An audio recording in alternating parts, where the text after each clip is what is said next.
अस्सलाम वालेकुम टू आल संगत। क्या हाल है जनाब? ठीक ठाक हो? सेहत तबीयत सारे बिरावां दी ठीक है? तुसां दे प्याओ सादा यूट्यूब चैनल फखरे देहात जेड़े बिरा न्यू हैं मारो सब्सक्राइब ते शुरू करने आज दी मज़ेदार वीडियो। मार का माशाल्लाह असां आए वधे चराई दे सुबह टाइम इन्होंने फर्स्ट टाइम चराई कोई ना ही करवाई मिसा पाया आई कोई सेकंड टाइम इन्होंने घेना आया चराई वास्ते नाल दो घरां दा माशाल्लाह माल होर भी वधे ते आज दी माशाल्लाह बहुत ज़बरदस्त वीडियो है खास कर न्यू फार्मर वास्ते जेडे छोटे शौकीन हैं सादे यार गरीब जैं वो स्टार्ट करना चाहते हैं तो अज की वीडियो खास कर उन्होंने वास्ते 2 लाख रुपए तू काम स्टार्ट किया वने तो किएं किया वने और कितनी प्रॉफिट है तो लाखों रुपए बंदा कमा सकता है या नहीं कमा सकता। तो लाखों रुपए इं तो नहीं कमा सकता को मेहनत करनी पौंदी है कोई काम भी है उसनों तरीके नाल चला के वैसो तो तुम लाखों रुपए कमा सकते हो। अगर जेडे न्यू भिरा शौकीन हजरात हैं तो वो 2 लाख रुपए तो काम शुरू करें तो वो इं करो कि 2 लाख रुपए दियाँ सारियाँ भेदा न गिनोन या बकरियां का स्टार्ट करें तो वो सारियाँ बकरियां न गिनोन। वो कम उस कम ये कोशिश करें कि जेड़ा चीज़ 1,60,000 की या 1.5 लाख रुपए की चीज़ा गिनन चा अपने इलाके का जानवर ये नहीं भाई कहें वो फिलाने इलाके चू इंपोर्ट करना फिलाने इलाके चू गिनवा नहीं कोई फायदा नहीं। अपने इलाके का तुम सब तो पहले शौक स्टार्ट करो अपने इलाके के गिनो बकरियां गिनते आओ चाहे भेदा गिनते आओ तो तुसा जनाब 1.5 लाख का या 1,60,000 रुपए का वो जानवर गिनो चाहे जेडे जानवरों वत वेचना नहीं उतू तुआदे कोल बच वैसी 40 तो 50,000 रुपया 40-50,000 रुपए दे जनाब तुसा उथू कोसी वाले जानवर गिनने बिल्कुल कमज़ोर कमज़ोर और छोटे छोटे जानवर। उन्होंने छोटे छोटे जानवरों तुसा क्या करना है जनाब उन्होंने अच्छी खुराक देनी है सब तो पहले आना है दूसरे दिहाड़े उन्होंने डिवर्मिंग करनी है ताकि उन्होंने अंदर जो कीड़ा पतंगा है वो निकल वजे। उस तो बाद उन्होंने ठोक के पावना तुसा चारा उन्होंने तुसा लिमिट रखनी है 2 महीने 3 महीने 3 महीने लास्ट उन्होंने लिमिट रखनी है 3 महीना बाद तुसा वो उन्होंने वेच सेल कर छोड़ना है जी तो आदि आ वजनी है बचत उन्होंने वो पहली मूड़ी 50,000 40,000 रुपया खराब नहीं करनी उस दे तुसा वत उं यार मोए मोए इं गरीबड़े गरीबड़े जै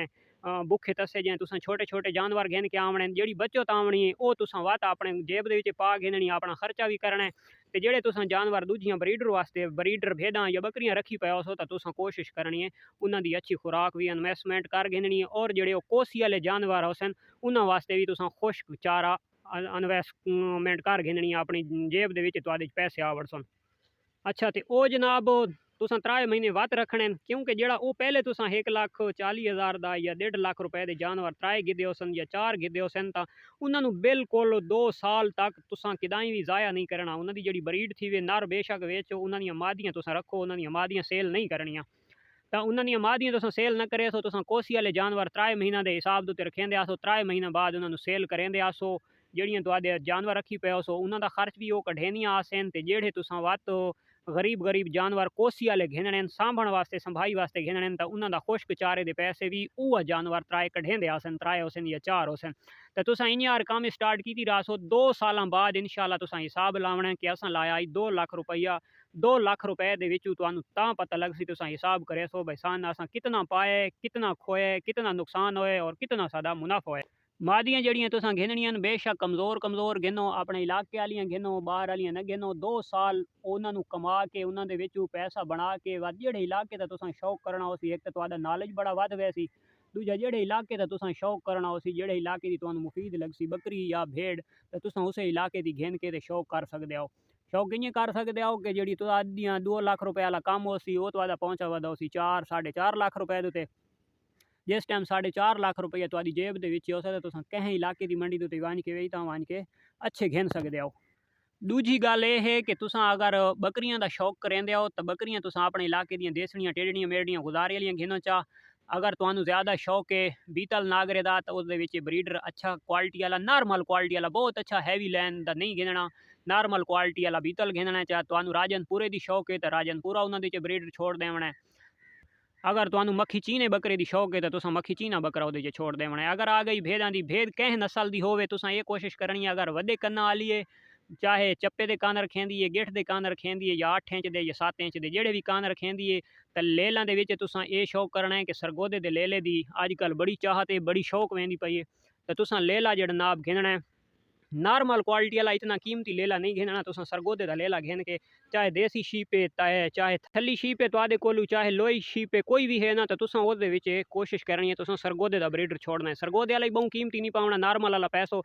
तुसा ये हिसाब लावना है कि तुहाडी भेड़ अगर 15,000 रुपए दी है ना, तो उदू ते जेल्ले ब्रीडर अच्छा मिला होया सी ना, तो ओदा 1 या 1.5 महीने दा बच्चा भी 15,000 रुपए दा सेल थी सी। तो समझो उसकी माँ भी 15,000 रुपए दी है, तो उसका बच्चा भी 15,000 रुपए का सेल अगर 1.5-2 महीने का होंदा पिए, तो समझो तुसा बचत वाले पासे वेंदे पे हो, तुसा अच्छा कारोबार कीती पे हो और तुसा अच्छी सैटिंग दा अच्छा ब्रीडर मिलैंदे पे हो। अगर निके कन्ना वालियां भेड़ां तुहाडे इलाके दे विच हन, तो तुसा जनाब शौक करना है डेरा गाजी खान दे मुंदरे दा। मुंदरा हर इलाके दे विच तकरीबन मिल वैंदा 5-7 हज़ार रुपया 4 हज़ार रुपया महंगा मिल वैसी, तो वो तुसा खरीद कर गिनना है। ते ओ तुसा ओ बेकार भेड़ां दे विच डेरा गाजी खान वाला अच्छा मुंदरा छोड़ देसो, तो वो तुहाडी ब्रीड भी अच्छी थी सी। समझो वो भी अगर 18, 15, 17, 20 हज़ार वाली भेड़ है, तो उसका जेड़ा बच्चा हो सी, तो वो भी 18, 20 हज़ार रुपए दा 1.5-2 महीने दा सेल थी सी। ਤਾਂ ਉਹ 1.5-2 ਮਹੀਨੇ ਵਾਲਾ ਅਗਰ ਤੁਸੀਂ 3-4 ਮਹੀਨੇ ਤੇ ਰੱਖਿਆ ਸੋ ਤਾਂ ਉਹ ਲੱਗਾ ਵੈਸੀ 30 ਤੋਂ 35,000 ਰੁਪਏ ਦੇ ਚ, ਤੇ ਤੁਸੀਂ ਵੱਧ ਵੀ ਢੇਗ ਮੁਨਾਫੇ ਦੇ ਵਿੱਚ ਆਓ।